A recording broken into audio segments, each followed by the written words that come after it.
Okay, good morning everyone. So we are recording now. So let's just take a quick look at what we did yesterday. Right. So our main result yesterday was this ear decomposition theorem. So this theorem here, I will often call it the ear decomposition theorem for non-separable graphs.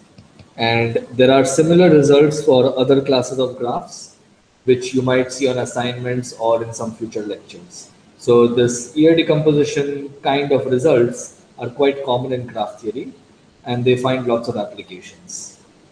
And this is the first ear decomposition result that was in the history of graph theory, or in the recorded history of graph theory.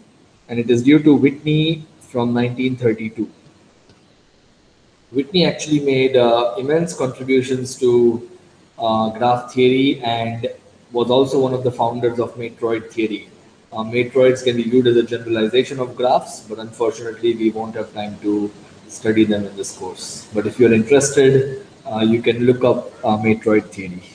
So he's also the founder, or one of the founders of matroid theory.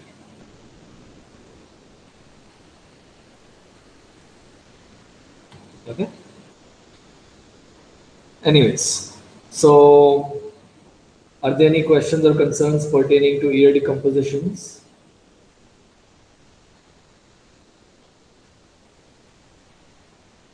All right.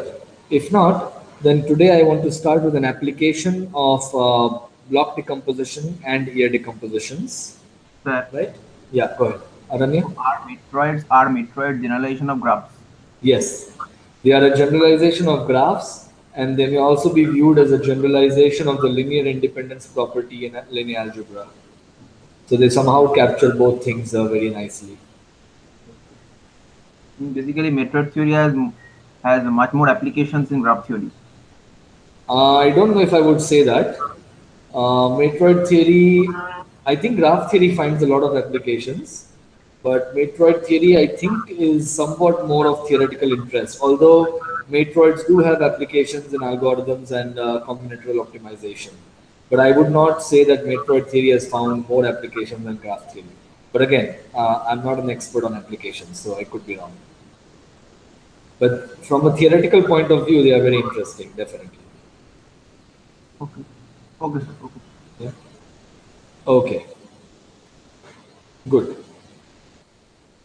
All right. So I want to discuss today an application of these two kinds of decompositions that we have studied. Oh, also before that, let me mention one more thing about ear decompositions.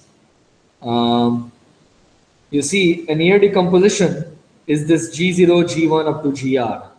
But from an ear decomposition, you can also get a one cover of the graph. So notice that G0, then you take P0, P1, P2, all the way up to the last path, which is PR minus 1. If you look at the graph, the first cycle, and all the years you add after that, they constitute they constitute a one cover of the graph G. The first element is a cycle, and the remaining elements are paths. One common mistake I have seen on assignments is people referring to this as the ear decomposition. This is not the ear decomposition. The ear decomposition is a sequence of subgraphs which are non-separable. Okay. So if you are referring to the one cover, then make sure you are using the correct terminology. Okay. Right, so you can do this for the Peterson graph. What you will get is a cycle, and then you will get these 5 parts: green, red, blue, orange, and brown. And that will cover all the edges. Okay. Okay, so let's go to our application now. Let us recall that the first theorem yeah, go ahead, Aranya. Whenever we consider an ear decomposition G0, G1 to GR, so whenever we talk of the one cover of G corresponding to ear decomposition, by that we mean that G0, P0 up to PR minus 1. Sure, if you use that terminology, that's fine. You can say that it's a one cover corresponding to the decomposition, and that is acceptable. And in the one cover, only the first element is a cycle, and all others are paths. Right, all others are paths. Yeah, that's right. Good. Okay. So the first theorem we proved in this course, the first non-trivial result, was theorem 4.7, which is a characterization of bipartite graphs. They are exactly those graphs that do not contain odd cycles as subgraphs, right? So they are graphs without odd cycles as subgraphs. You can also look at it the other way around. The graphs without odd cycles are exactly the bipartite graphs. Okay? So today I want to talk about a different class of graphs. It's a graphs without even cycles as subgraphs. Okay? And I want us to try to get a structural characterization of these graphs. Those graphs that do not contain any even cycle. Okay? So let's say we first reduce, so we will take some element in script G and try to understand it, what its structure looks like.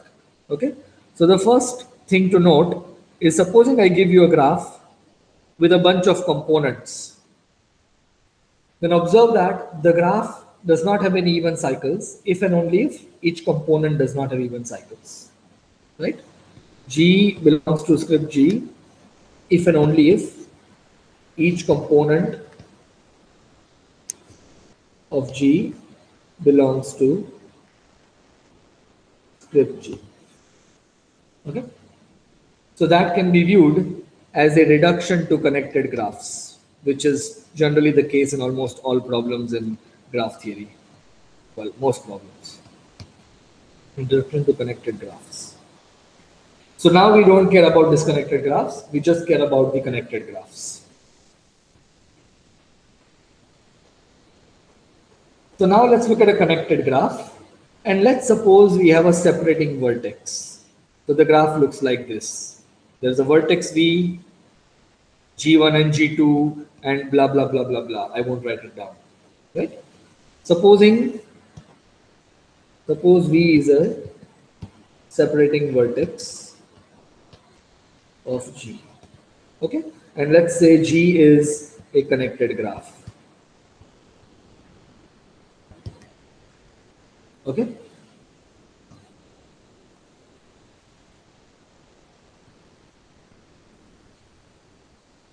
Observe that the graph will not contain any even cycles if and only if G1 and G2 do not contain any even cycles, right?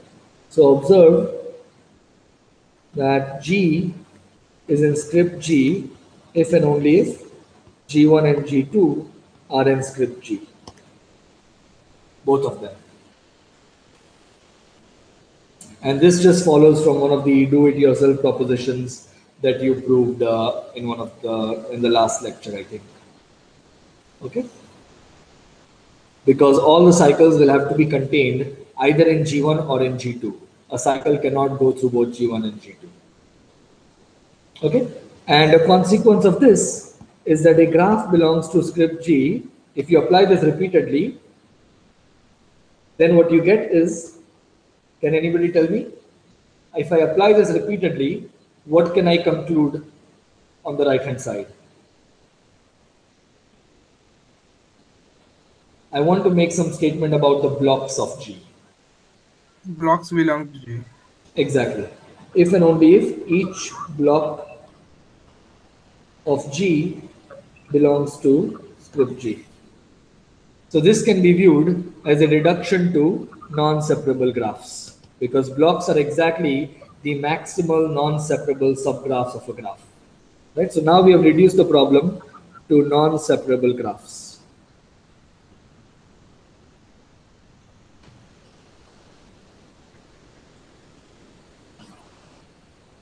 So now what remains is to characterize the non-separable graphs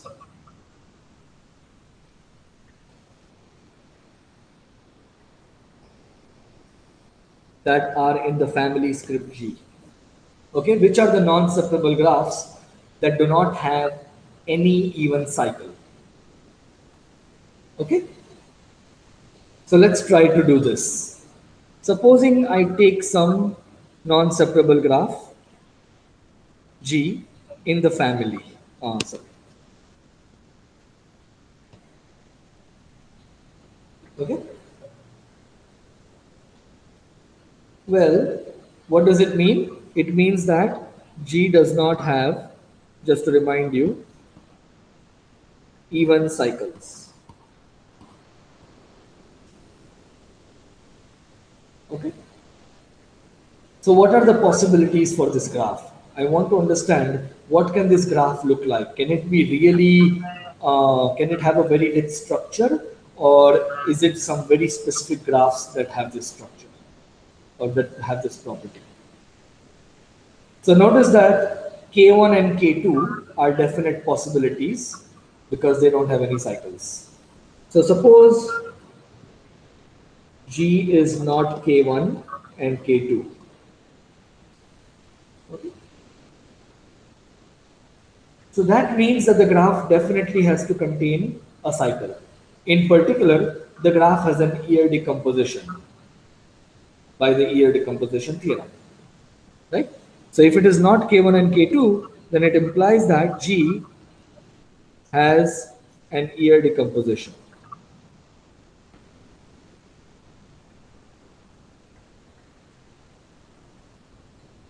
Okay.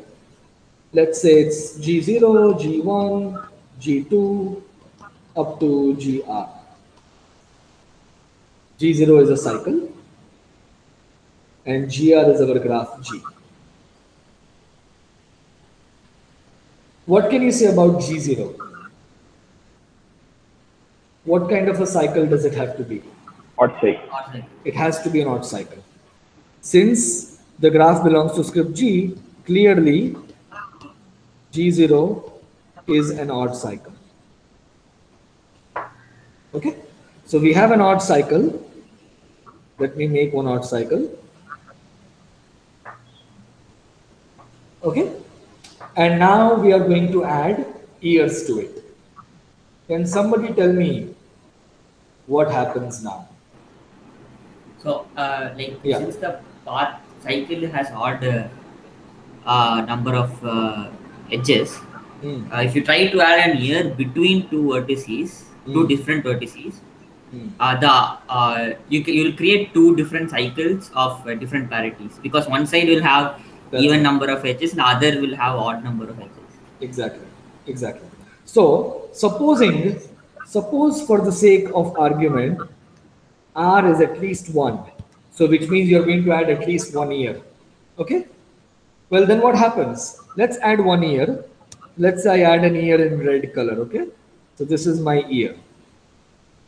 Now what Srikanth is saying is that no matter what you do, no matter how you add the ear, you will now create an even cycle in the graph. Because there are two paths here between U and V. One of these paths will be odd and the other path will be even. It does not matter. If you combine those two paths with the ear you have just added, you will necessarily create one even cycle.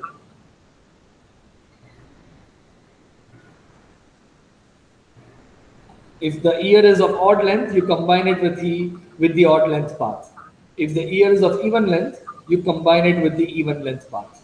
In both cases, you will get an even cycle. So, okay. So I'll put this as a do-it-yourself argument. Argue that G1 has an even cycle. Well, but our graph does not have any even cycles. So how can a subgraph have an even cycle, right? So that is a contradiction. And what that means is that R is equal to 1, R is equal to 0. You can't add any ears at all. You have to stop at the cycle itself. This means that G0, G is the same as G0, and that is an odd cycle. Yeah, did somebody raise their hand? Give me a second.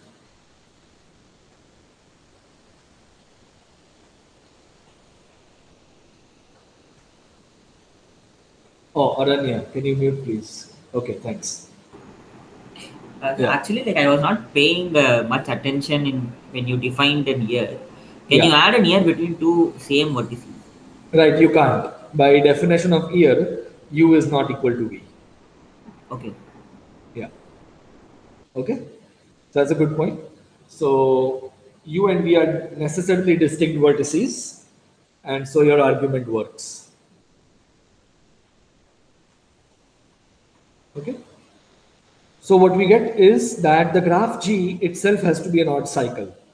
And now let's see what this means. This means that if you take any non-separable graph in this family, it has to be either K1 or it has to be K2 or it has to be an odd cycle.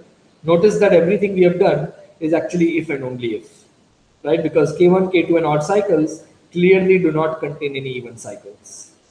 Right? So what this means is the following. We have proved the following. A graph G is in script G if and only if each block of G is isomorphic to K1, K2 or an odd cycle. Okay, so what do these graphs look like? These graphs look very simple, unlike the bipartite graphs, which are actually quite complex. These graphs are very straightforward. You take some odd cycle, then you add another odd cycle at a separating vertex, then you add one more odd cycle. It's not a very rich class of graphs, as you can see. You can add a loop if you like, you can add another odd cycle somewhere, and now you can make some components which will all be like this, right? So you can have multiple components, but they will all look like this. Okay, so these are exactly the graphs in script G. And I would conclude that this is not a very rich class of graphs.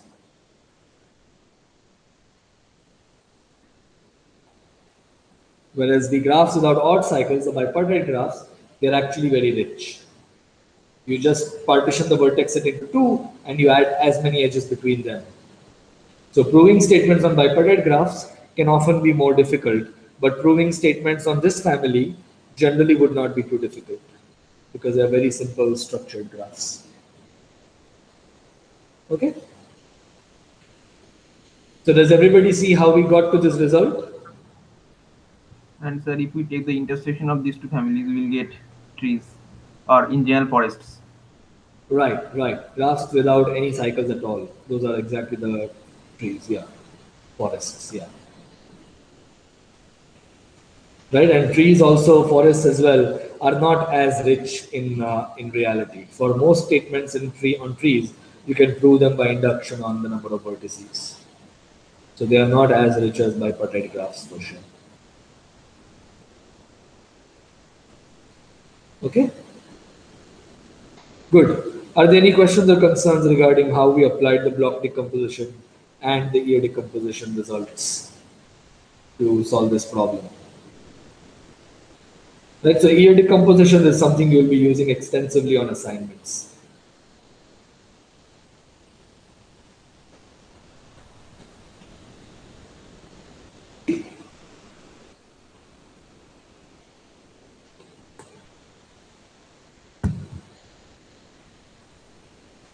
All right, it's a very useful result, ear decompositions. Has lots of applications, but at the same time, it's not easy to use them to solve all problems. And one such problem is the cycle double cover conjecture, right? So it's not easy. I mean, at this point in time, no one knows how to use ear decompositions to solve the cycle double cover conjecture, which is about non-separable graphs. Right? Of course, no one knows how to solve it in any way, including ear decompositions. So sir, if basically someone solves the conjecture for, cycle double cover conjecture for non-separable graphs, then using ear decomposition, one can solve entirely for any graph. That's right. That's right. That's one of the do-it-yourself or try-it-yourself problems I gave. Yeah. So solving it for non-separable graphs is enough. Yeah. Also, sir, I have a question. So can you just repeat the argument that why GR must be a cycle? That part is fully clear to me. Why GR is a cycle? Yeah, why GR must be an odd cycle? Because Right. So notice that if you add any year, your graph gets an even cycle. But your graph did not have an even cycle. So that's a contradiction. So these because symmetric difference of any two cycles sharing some edges.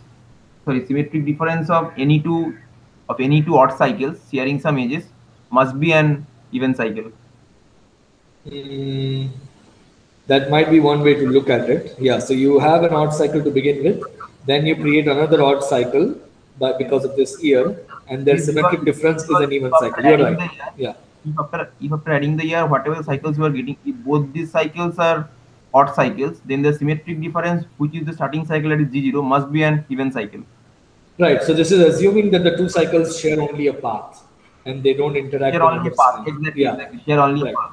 So if you take two odd cycles which share only a path and you take the symmetric difference, that will be an even cycle. That is another way to look at it. Okay. Right? So you get an even cycle, and that means that you cannot add any years at all. So R has to be 0. What does R equal to 0 means? It means that G0, the whole sequence is the graph G0 itself. Okay. Right? Because so G0 would be equal to 1. G0 is equal to GR, basically. There is no G1, G2, anything. Right? So basically, every element G1, G2, GR would be basically an odd cycle. Yeah, this whole thing will become just G0 equal to GR. That's your sequence. G0 equal to GR, okay. Right? There is nothing you can add, so you have to stop at one element. Right? Because so your whole graph. Cycle. Exactly. Right? So your whole graph is basically an odd cycle. Odd cycle, okay. Yeah. Because whenever we are trying to add an year, we'll get an even cycle. That's right. Okay. So that's basically the argument.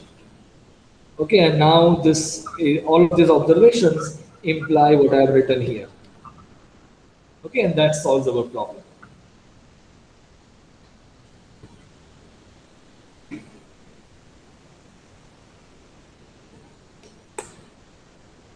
Good. All right, so if there are no other questions or concerns, we can move on to our next topic in connectivity.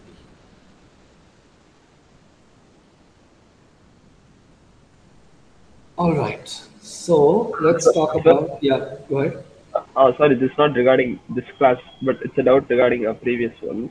Like, how exactly did you define n blocks? Did you define it as the blocks corresponding to leaves in the block tree? Can you repeat your question? How do you define blocks? The n blocks. Yeah, right. N blocks are those that correspond to leaves in the block tree. Okay. Right. Okay. Yeah, that's fine.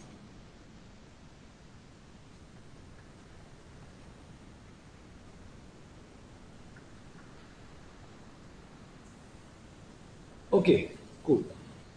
So let's talk about vertex connectivity. So we are going to, so non-separable graphs can be viewed as a higher form of connectivity of graphs, right?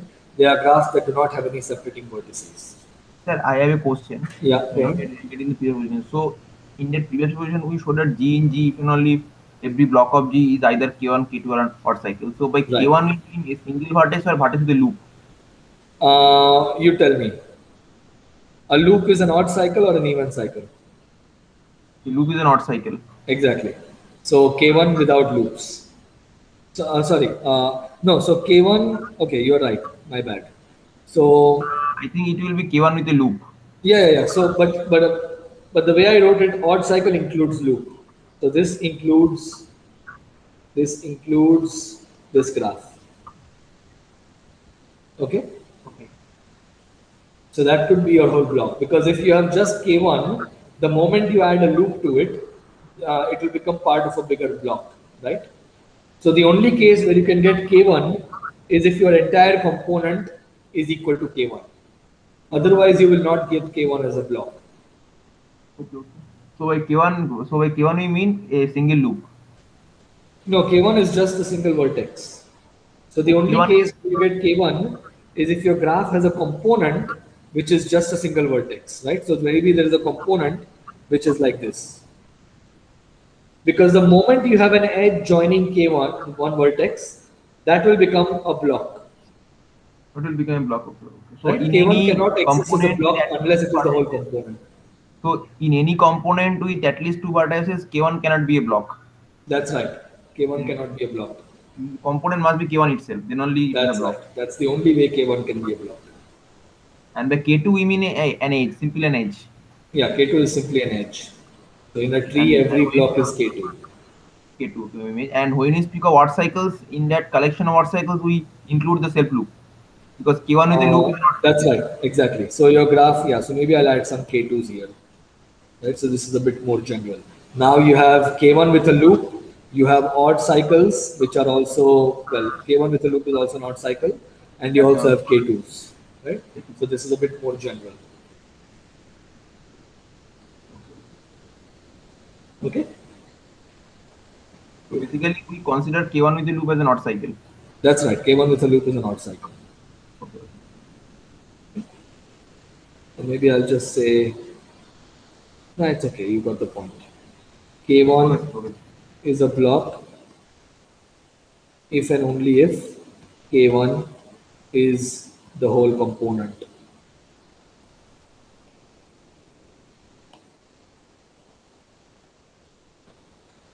Okay? Good.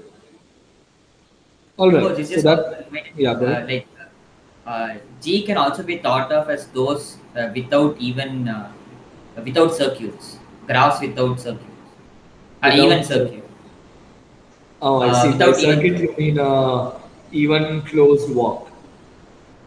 Oh yeah. I mean, okay. Cycles imply that existence of no circuits. So using this, you can say that the maximum number of edges of G is 4n/3. Because where G is the number of vertices of, the number of vertices of graph is n. Okay. Then the maximum number of edges is 4n/3. I see. I just got this directly from this theorem. I've tried this before. I couldn't prove it. Okay. Okay. So then, what is your conclusion? I was saying that these are like sparse graphs, and they're like number of edges is only 4. Yeah, they're definitely sparse. Yes. No, I agree. They're definitely sparse. I didn't know the bound that you mentioned. That's good to know. But they are definitely sparse. Yes. But I don't know if they are the graphs without even circuits. Is that correct? I mean, if you don't have cycles, you don't have circuits. No, so I'm not sure what you mean by even circuit. So what about this? Is this a circuit? Oh.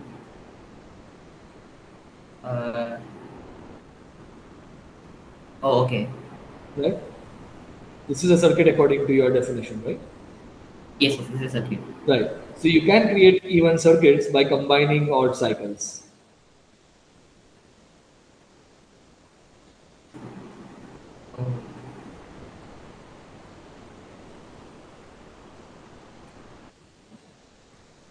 Okay.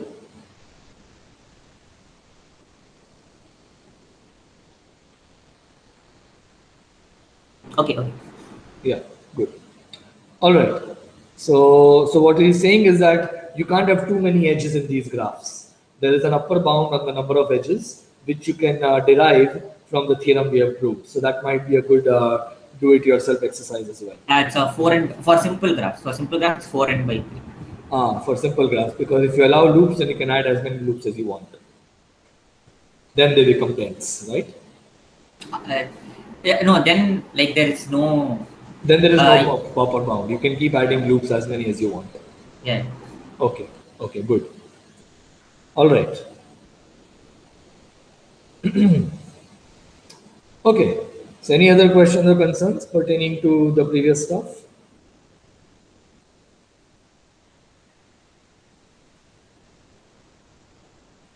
All right. So, let's talk about vertex connectivity. And vertex connectivity is often referred to as just connectivity. People generally specify edge connectivity by explicitly saying edge.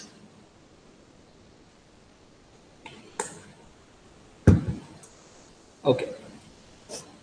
So let us recall a definition. Two distinct paths, distinct, let's say, XY paths, P and Q, are internally disjoint,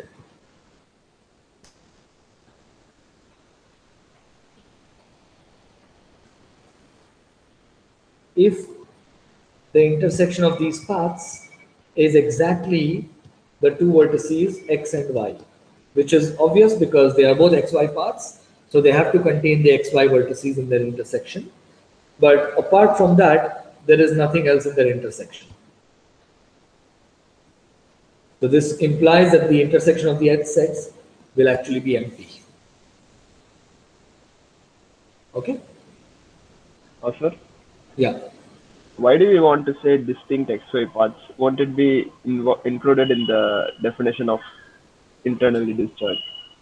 Well, I did not want somebody to tell me, what if the x and y are adjacent and P is equal to Q is equal to E?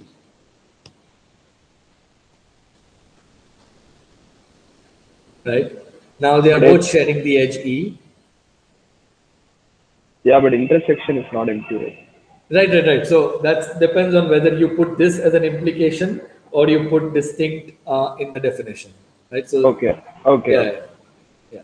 So if you put this in the definition, the edge set intersection is empty, then you don't need to say distinct anymore. Okay. Good. So we know what. So for two vertices, if they have, you might recall that when we talked about graphs without cut vertices, I think this was theorem 5.1. A graph G does not have cut vertices if and only if there exist two internally disjoint paths between any two vertices.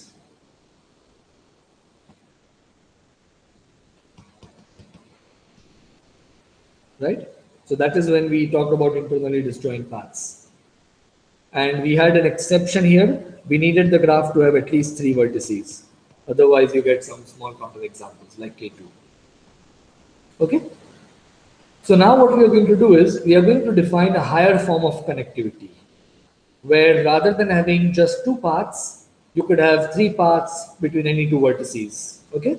So that is where we are going. And when that happens, we are going to say that the graph is 3 connected or 4 connected. Okay? So that's basically where we are heading. So I want to define the local connectivity between two vertices.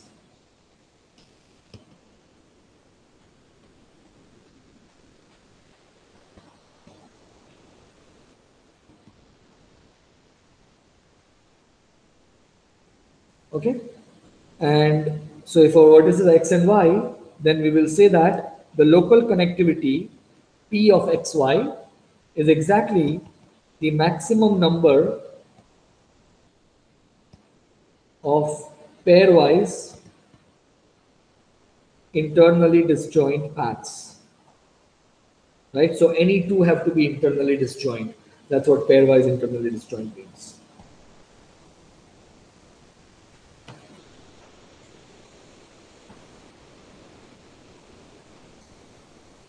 Okay, so this local connectivity is denoted as Pxy, P of x and y. So let's take a small example. Consider this graph. Let's say this is x, y, u, and v. So can anyone tell me what is P, U, V?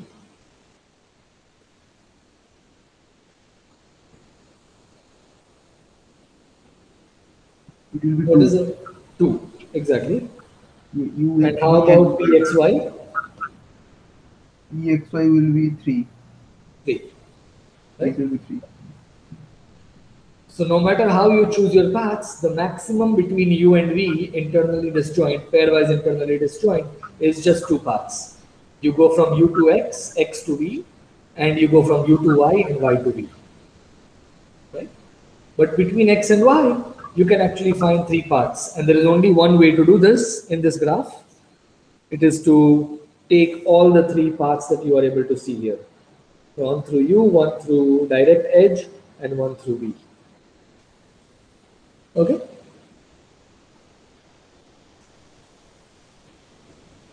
Okay, good. And you can also check some other vertex here, other pair. For example, you can take P, U, comma, V, and that will once again, no, sorry, U, comma, V already done. Let's look at U and X, and that is 2. And by symmetry, we have covered all the cases. The remaining possibilities are all symmetric to the last case. Notice that UX is the same as UY, which is the same as VX and VY. Okay, there's a, yeah. Okay, so that's what local connectivity is. Okay, and now we are going to define the connectivity of a, we are going to say when is a graph K connected. A non-trivial graph G is K connected, or also known as K vertex connected,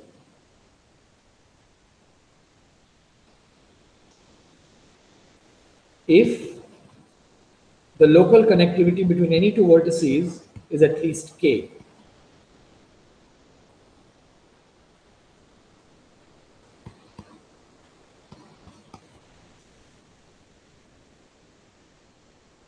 Okay. So what can you say about this graph? Is this graph 2 connected? Or let's say, is it 3 connected? No, it is not 3 connected, but it is 2 connected. But it is 2 connected.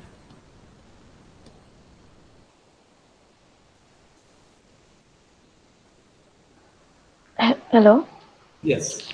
Yes. Yeah. So, okay. For this PUX, I was thinking that here we are taking the edge XU, yes, and XY and the path XYU. Right. Why aren't we taking XVYE? Yeah, but you want them to be internally disjoint, right? So let's look at this example. So you want any two paths to be internally disjoint. Okay, so if you take one path as UX, right? What's your other path? U to Y to V, U to Y to X, is that right? Yeah. Right? But now you cannot get a third internally disjoint path, right? Oh, because okay, you will have to use this edge, and then you will also have to use this vertex, right? Okay. So these are not internally disjoint anymore. Yes, yes. Yeah? Okay, good. Yeah, thanks. All right, thank you. Okay, right, so, yeah, go ahead. If we take complete graph on n vertices, Kn. Okay, yeah. In that graph between any, if we take any pair of distinct vertices x and y, then P of xi would be equal to n minus 2. I mean, local connectivity will be exactly equal to n minus 2, right? That's right, n minus 2, yes. Because we can take any vertex other than those two vertices, and that's right. That's right. And that vertex will belong to a path, and all the paths will be vertex disjoint. Yeah. So good question here is, here's a do-it-yourself problem. Determine, actually let me write down one more definition and then I will put it down. Okay, so here we have just defined what it means for a graph to be K connected. And now let me define the connectivity of a graph, and then I'll give you the do-it-yourself problem. The connectivity is the maximum value of K for which the graph is K connected.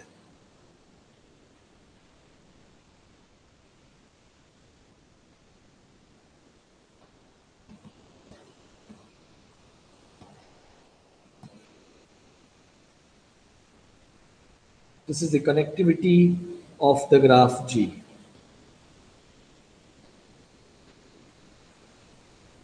Okay, and it's denoted as kappa of G. And notice that another equivalent way to write, to define kappa of G is to take the minimum over all UV and looking at the local connectivity between them. Okay, so if you go to this example, what is the connectivity of this graph?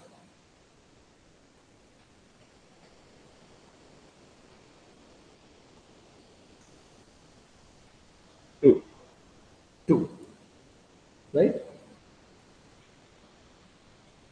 Between any two vertices, distinct vertices, you have at least two internally disjoint, pairwise internally disjoint paths, right? But you cannot say the same for three, and therefore the connectivity of this graph is equal to 2. And now I want to give you a do-it-yourself. Determine the connectivity for complete graphs.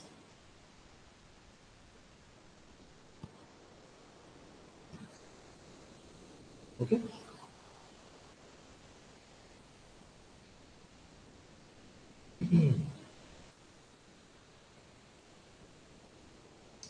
Good. All right. Let us also define some conventions so that we don't have to worry about them later. All right. So the local connectivity is going to be undefined if x is equal to y.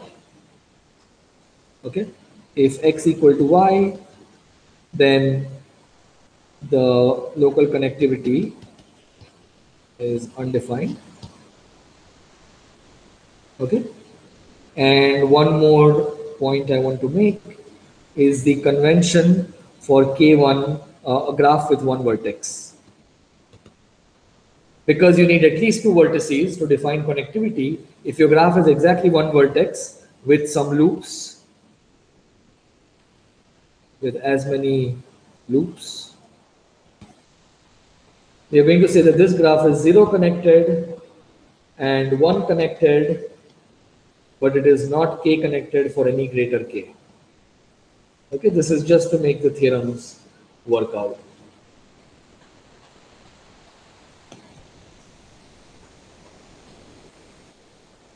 All right.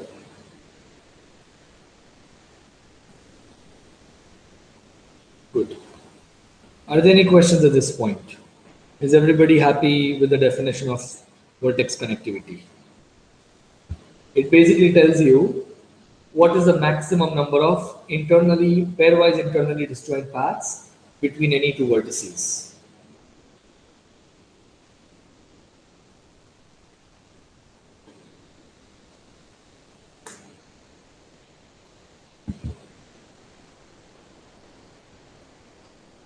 Okay, so one way to think about it is the local vertex connectivity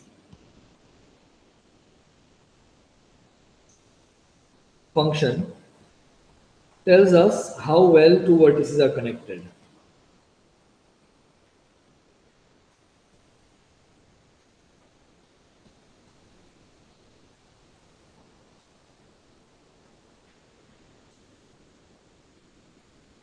Okay. Can anybody tell me what is the local vertex connectivity between any two vertices in a tree? I think it will be exactly 1. Exactly 1, right? Which means trees are 1 connected, but they are not 2 connected. Right? Okay. So now this can be thought of as a slightly optimistic viewpoint, right? We are asking how well are two vertices connected. I want to now take a pessimistic viewpoint and ask the opposite question. How poorly are two vertices connected? Okay, so now let's consider the pessimistic viewpoint. How poorly are two vertices connected?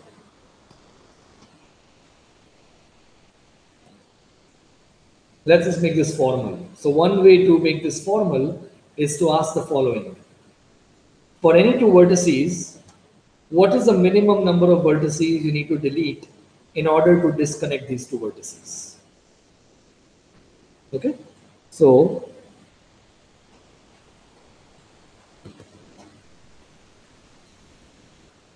what is the minimum number of vertices one must delete from the graph to destroy all xy paths for two vertices x and y. Okay? So provided x is not adjacent to y. That's a good point. Exactly. So there are some problems with this question, right? First of all, you cannot delete x or y, because if you delete x or y, then there are no xy paths anymore because the vertex itself has been deleted. And the second problem that Aranya is mentioning is that what if x and y are adjacent vertices? If they are adjacent, you can delete all the vertices in the graph and they will still be connected. Okay, so we are going to fix those two issues. Assume, well, first of all, not allowed to delete x or y. And secondly, assume x and y are not adjacent. So that's going to be some notation I'm going to use to simplify my life. So when I say x adjacent to y, this means that there exists at least one edge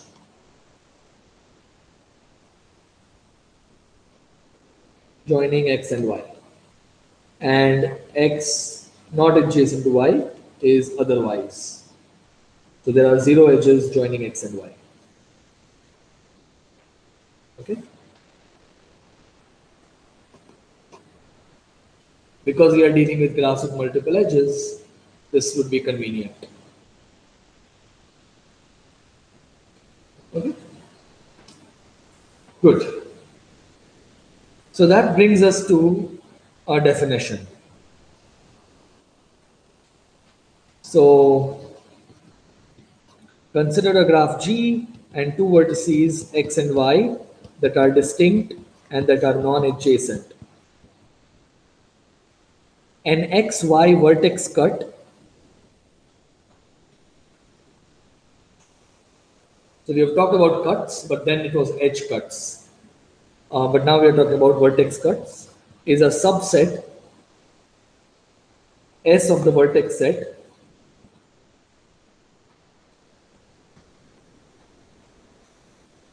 such that x and y belong to distinct components in G minus S. Okay, so it looks something like this. I'm deleting a bunch of vertices, and once I delete, my graph breaks into at least two components, one component containing x and one component containing y. Right? There could be more components, I don't care about it, but x and y should not belong to the same component. Okay, so there could be other components here.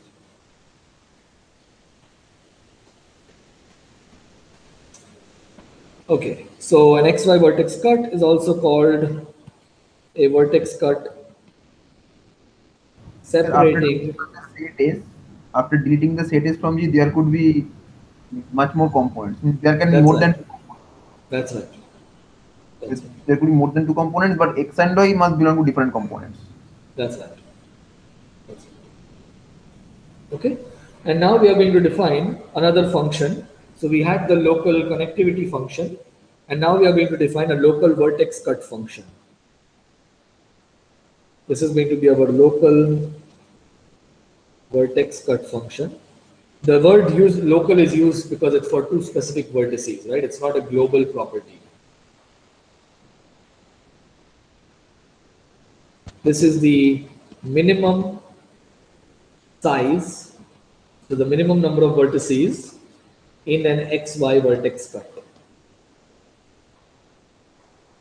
Okay, and this is going to be undefined when either x is equal to y or x and y are adjacent.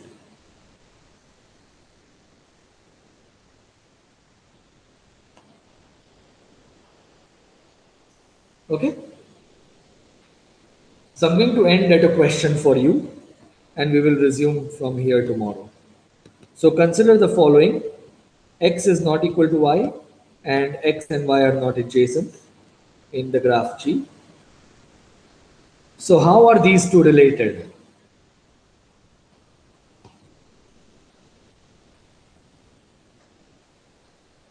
Without using any deep theorems from graph theory, what is the basic relation between these two quantities?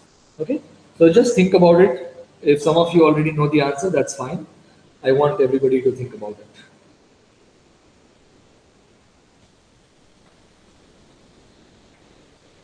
Okay, so we will explore the relation further, and then soon we'll be proving one of the very important results in graph theory called Menger's theorem. All right. Are there any questions or concerns regarding everything we have defined?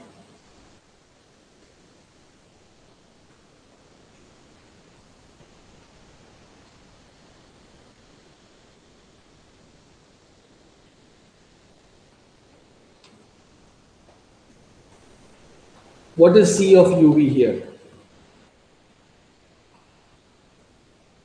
In order to disconnect U and V, how many vertices must I delete?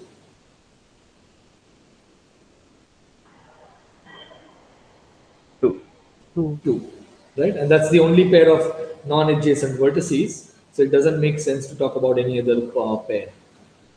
Okay, cool. All right, so that's the end of the lecture. I'll stop recording, but I'm still here for another 5-10 minutes.